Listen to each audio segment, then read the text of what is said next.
Sukin natin yung tunnel na to. Maraming tunnel to. Ayan. Kita nyo hanggang doon. No? Daming tunnel. Ayan. So, pasukin natin itong loob na to. Dito tayo doon sa kabila. Kailan mo yumuko kasi mababa. Yung, ayan o, mababa po siya. So, kailan mo yumuko. Ayan.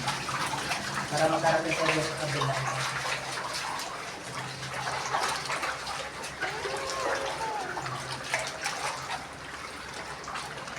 So ayan, nandito na tayo sa kabila. So ayan, karugtong po ito ng spillway.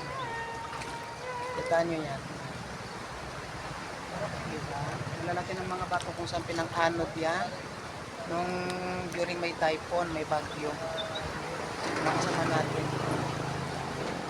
Mga bato na yan pinang-anod yan. Kung nasira yung estudyante na. Hawak.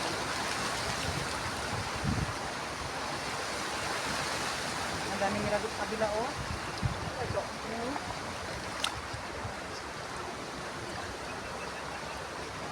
Bar.